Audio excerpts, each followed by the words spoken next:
Right now, as you're watching this video, somewhere on our planet, a predator is dragging prey 3 times its own weight up a vertical tree. In another corner of the world, jaws are clamping down with enough force to crush a bowling ball into dust. And in the frozen Arctic, a creature built like a living tank is charging through temperatures that would kill most mammals within hours. We live in an age of smartphones and skyscrapers, yet we share this planet with animals whose raw physical power makes our strongest machines look fragile by comparison. These aren't relics preserved in museums or CGI monsters from blockbuster films. They're real, they're alive, and some of them are closer to human civilization than you might think. If you're ready to discover the biological titans that evolution spent millions of years perfecting, hit that like button and subscribe, because what you're about to learn will fundamentally change how you see the natural world. Let's begin. Imagine standing on a remote Indonesian island where the air shimmers with heat and volcanic rock stretches toward a cloudless sky. The landscape looks almost alien, primordial, as if time itself forgot to move forward here. And then you see it. A shadow moving through the scrub brush, low to the ground, deliberate in its movements. At first glance, it might seem like just another large lizard. But as it emerges fully into view, measuring over 10 feet from snout to tail tip and weighing as much as a full-grown man, you realize you're looking at something far more dangerous. This is the Komodo Dragon, the apex predator of these islands and the largest lizard walking the earth today. The Komodo Dragon isn't just big. It's a masterclass in predatory engineering. Every aspect of its body has been refined over millions of years into a weapon system designed for one purpose: taking down prey much larger than itself. Let's start with that massive head. The skull is thick and heavily reinforced, built to withstand the violent thrashing of dying prey. The neck, though short, is wrapped in dense cables of muscle that generate crushing grip strength. When a Komodo latches onto a water buffalo's leg, those neck muscles can hold on through violent kicks that would send most predators flying. But here's where it gets truly fascinating. For decades, scientists believed that Komodo dragons killed through septic shock, their mouths supposedly teeming with deadly bacteria that would slowly poison their victims. It made for a good story. The ancient reptile with toxic saliva stalking its weakening prey for days. Except it wasn't true. Modern research using MRI scans and dissections revealed something far more sophisticated. Komodo dragons possess true venom glands located in their lower jaw. And these glands produce a complex toxin that would make even some snakes envious.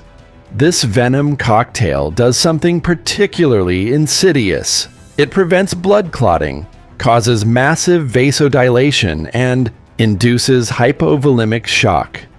In plain terms, it makes you bleed profusely from relatively minor wounds, drops your blood pressure to dangerous levels, and sends your body into shock. A deer bitten by a Komodo might feel fine initially, but within hours, it's staggering, weakening, until finally it collapses. And that's when the Komodo returns.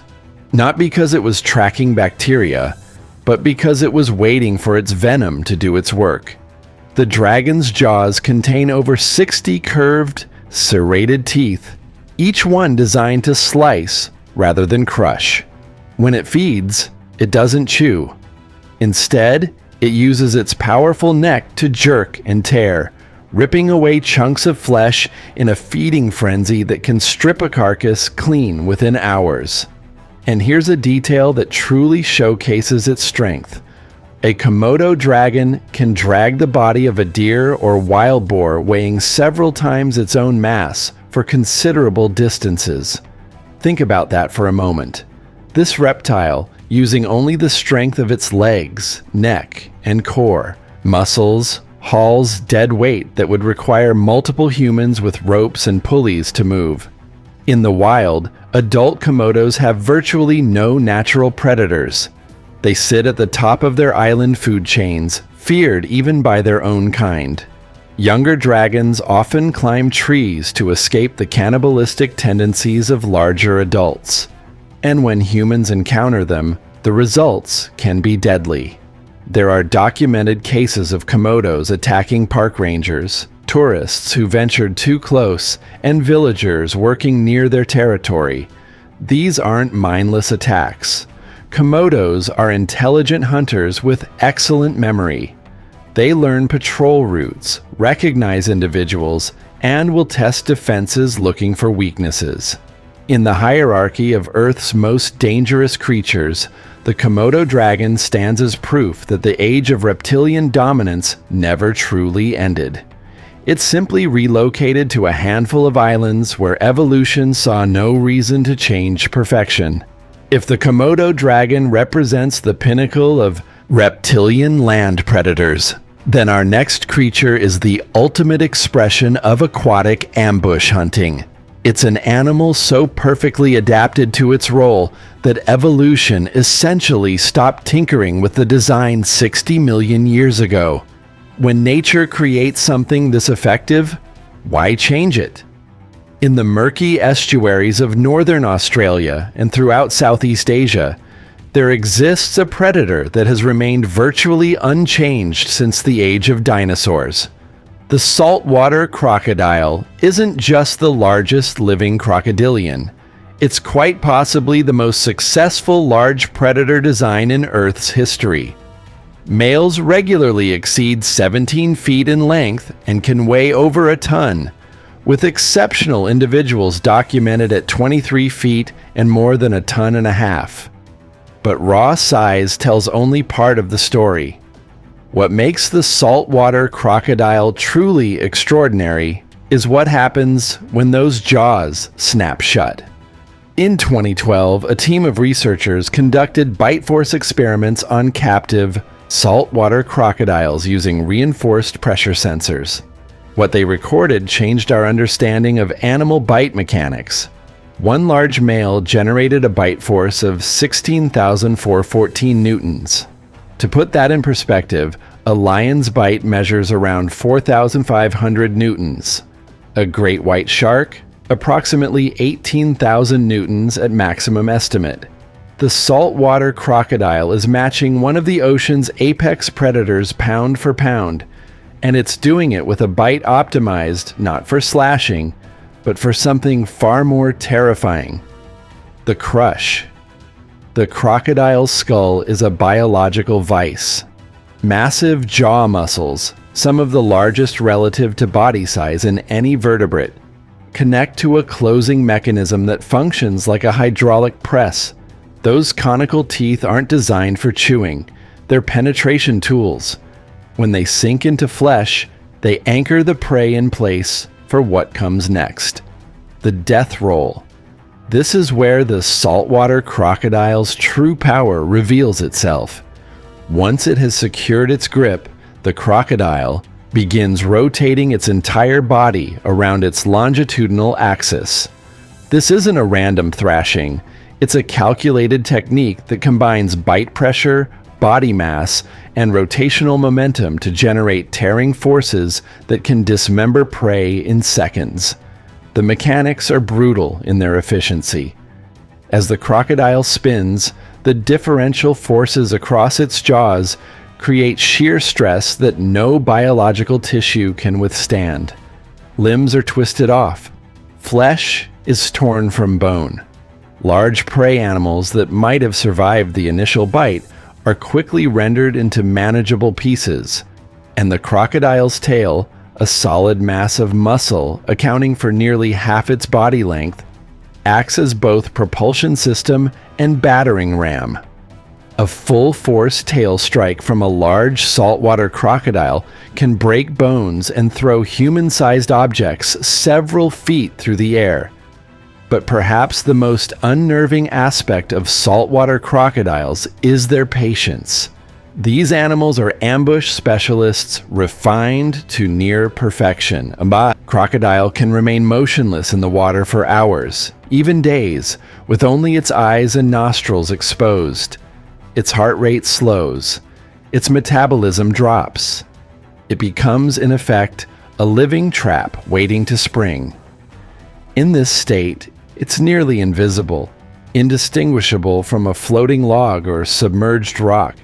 And then, when prey comes within striking distance, the entire ton-plus of muscle, bone, and teeth explodes into motion with shocking speed. The acceleration is so rapid that prey often doesn't even register danger before they're already in the water being pulled under. Drowning combines with crushing bite force to kill quickly. And here's something many people don't realize. Saltwater crocodiles are not purely aquatic. They're highly capable on land, able to perform a high walk that lifts their body off the ground and allows for surprising speed over short distances. They've been observed traveling miles overland between water systems, and there are documented cases of them climbing fences to access livestock pens. Their skin is armor. Thick, reinforced scales backed by bony plates called osteoderms create a defensive layer that's nearly impervious to teeth and claws. A fully grown saltwater crocodile has no natural predators. Nothing hunts it. Nothing challenges it. It exists in its ecosystem as an apex predator in the truest sense, at the top of the food chain with no competition. Scientists studying these animals often note that they show almost no fear response to humans. They don't flee. They evaluate. And if they decide you're prey, they commit to the attack with the same cold efficiency they apply to everything else. The saltwater crocodile is evolution's answer to the question, what does a perfect ambush predator look like? And the answer, unchanged for 60 million years, still haunts the waterways of the Indo-Pacific. From the patient stillness of crocodiles, we now turn to a creature that shatters every expectation of gentle herbivores. It looks harmless, almost comical in its bulk. But this deception has made it one of Africa's deadliest animals, responsible for more human deaths than lions, leopards, and crocodiles combined. There's a fundamental mistake humans make when assessing danger in the animal kingdom. We look for fangs, for claws, for the obvious weapons of predators. And in doing so, we completely miss one of Africa's most lethal animals. The hippopotamus grazes on grass, spends most of its day lounging in water, and appears from a distance like little more than an enormous, lazy river pig. This perception has killed more people than perhaps any other misconception in wildlife. Because the hippopotamus is not gentle, it's not slow, and when provoked, it's one of the most brutally effective killers on the continent. Let's establish the basics. A fully grown hippopotamus weighs between 3 and 4 tons. It's the third largest land mammal after elephants and rhinos. But unlike those animals, which have relatively predictable danger zones, hippos live in and around water systems that humans must use for survival. Rivers where people fish, wash clothes, travel by boat. Every one of these activities puts humans directly in hippo territory, and hippos are fiercely, violently territorial. The hippo's body is purpose-built for aquatic dominance. Its legs are short and thick, designed to propel that massive weight through water and across riverbanks with shocking speed. And here's the critical detail that most people get fatally wrong. Hippos can run at speeds approaching 20 miles per hour on land. That's faster than most humans can sprint, and hippos can maintain that speed for several hundred yards. In water, they don't swim in the traditional sense. Instead, they run along the bottom, pushing off and launching themselves forward in bounding leaps. This means there's no safe zone. On land, in shallow water, in deep water, a hippo can close distance faster than human reflexes can respond. But speed is just the delivery system. The real weapon is the hippo's head. The skull is one of the most massively built structures in the animal kingdom, powered by jaw muscles so large they create visible bulges along the sides of the face. When a hippo opens its mouth, the jaws spread to nearly 180 degrees, revealing something absolutely terrifying: tusks that can exceed 20 inches in length. These aren't feeding tools. Hippos are herbivores. These tusks are weapons, continuously growing throughout the animal's life and naturally sharpened by the grinding motion of the jaws. The bite force of a hippopotamus is difficult to measure precisely because, unsurprisingly, researchers aren't eager to stick pressure sensors into attacking hippo mouths, but extrapolations based on skull structure, muscle attachment points, and observed damage suggest bite forces that can crush large bones with a single snap. There are documented cases of hippos killing Nile crocodiles, animals we've already established as having one of the strongest bites on Earth, by biting clean through the crocodile's armored body. When a hippo attacks a boat, those tusks and jaws don't just puncture the hull, they shatter it. Here's what makes hippo attacks particularly deadly: they almost never come with warning. A threatened lion will roar. An elephant will trumpet and display. A hippo? It charges in near silence. The first indication of danger is often the animal already closing distance at full speed. And unlike predators that bite and retreat, hippos commit fully to attacks. They gore, they bite, they trample. Victims are often killed not by a single wound, but by repeated, devastating trauma. The hippo's skin is another marvel of defensive evolution. Up to 2 inches thick in places, it's studded with a dense network of blood vessels that help regulate temperature. That pinkish secretion people sometimes mistake for blood is actually a specialized fluid that acts as both sunscreen and antibiotic, protecting the hippo from infection in bacteria-rich water. This means hippos can take damage that would incapacitate other animals and continue fighting. From an ecological perspective, hippos occupy a unique and dangerous niche. They spend daylight hours in water to avoid overheating, then emerge at night to graze. This creates conflict at dawn and dusk, when hippos are moving between water and feeding grounds, and humans are often active near rivers. A person walking to collect water in early morning might unknowingly position themselves between a hippo and the river. The hippo, programmed by millions of years of evolution to protect its access to water at any cost, charges. The person has no chance. Statistics on hippo-caused human deaths are difficult to compile because many occur in remote areas without official reporting. But estimates suggest hundreds of deaths annually across sub-Saharan Africa, making hippos potentially the most lethal large animal on the continent. And these aren't freak accidents. They're the predictable result of a massively powerful, territorial animal overlapping with human populations that must share the same water resources to survive. The hippopotamus proves that in nature, the most dangerous creatures aren't always the ones with teeth designed for meat. Sometimes, the greatest threat comes from an herbivore with the strength to crush you and the instinct to defend its space without mercy.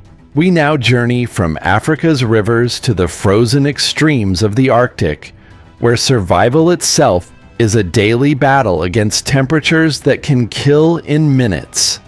Here lives an animal so perfectly adapted to cold that it makes the harshness of the environment look effortless. And beneath that thick fur lies strength that would terrify you. When most people think of polar bears, they picture adorable white cubs or majestic animals photographed from a safe distance. This perception is dangerously incomplete. The polar bear is the largest terrestrial carnivore on Earth, an apex predator so powerful that it has no natural enemies across its entire range. An adult male can exceed 1,700 pounds, and when standing upright, tower over 10 feet tall. But weight and height are abstract measures.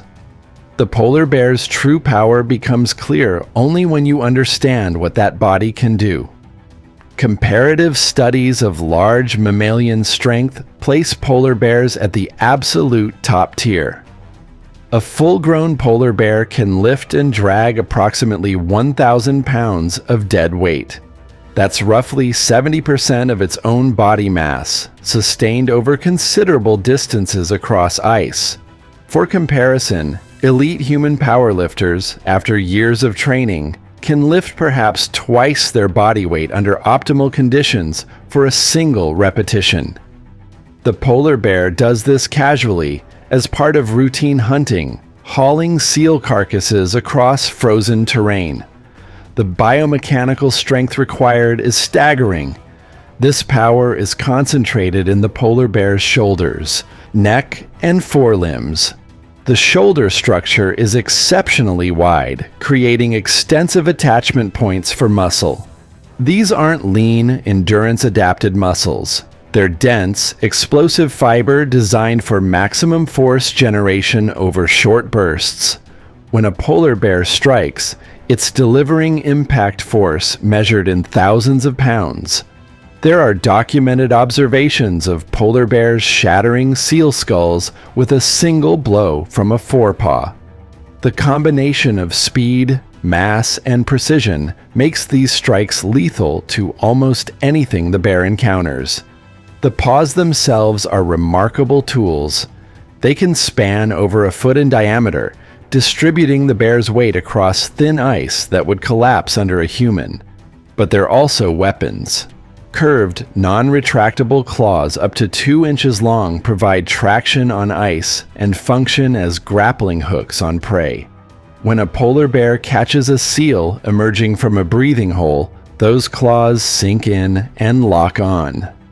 The seal, even slippery and desperate, has almost no chance of escape against that grip strength combined with pulling power. The polar bear's bite force, while not measured as precisely as some crocodilians, is estimated to significantly exceed that of other large bears.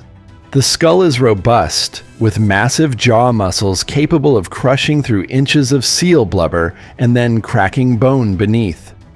The teeth are designed for both cutting and crushing, a dual-purpose system that allows polar bears to process entire large prey animals efficiently.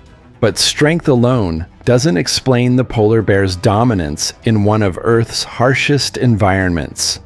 The insulation system is extraordinary. A layer of blubber up to 4 inches thick provides both energy reserves and thermal protection. Above this lies dense fur that isn't actually white, but transparent. Each hair shaft is hollow, trapping air for additional insulation while also channeling ultraviolet light down to the bear's black skin beneath, where it's absorbed as heat. This system is so efficient that polar bears can maintain core body temperature even when ambient conditions drop below -50 degrees Fahrenheit. Here's something terrifying that many don't realize. Polar bears are excellent swimmers. They've been tracked swimming continuously for over 400 miles across open ocean, sometimes spending days in water barely above freezing. This isn't just endurance. Polar bears actively hunt in water, pursuing seals beneath the surface. A seal, one of the most agile marine mammals, has a slight speed advantage in water, but polar bears compensate with power and endurance. They don't catch every seal they pursue, but they don't need to. Success rates in Arctic predation are about persistence and opportunity. The polar bear's hunting strategy around breathing holes showcases both patience and explosive power. A seal must surface to breathe. Polar bears know this. They'll wait, motionless, beside a hole in the ice for hours. When the seal appears, the bear strikes with full force, often stunning or killing the seal before it can react. The entire hunt, after hours of waiting, concludes in seconds of overwhelming violence. There's also a critical fact about polar bear behavior that makes them uniquely dangerous. They're one of the few animals that will actively hunt humans as prey. Most large predators treat humans as threats or competitors, not food. Polar bears, encountering humans so rarely in their natural habitat and operating under constant pressure to find calories in a food-scarce environment, sometimes view humans as potential meals. Encounters between polar bears and humans in the Arctic are rare, but when they occur, they're often fatal if the human is unprepared. As climate change alters Arctic ice patterns, these encounters are becoming more frequent. Polar bears are ranging farther in search of food, sometimes coming into contact with Arctic communities. And a hungry polar bear, an animal capable of detecting a seal beneath several feet of ice and snow from over a mile away, will have no difficulty finding humans. And what they've created are biological systems so efficient, so powerful, that they challenge everything we thought we knew about strength. What creatures fascinate you most? Leave a comment below and share your thoughts. If you found this journey into nature's strongest animals as mind-blowing as we did, don't forget to like this video and subscribe to the channel for more deep dives into the natural world. Until next time, stay curious about the incredible planet we call home.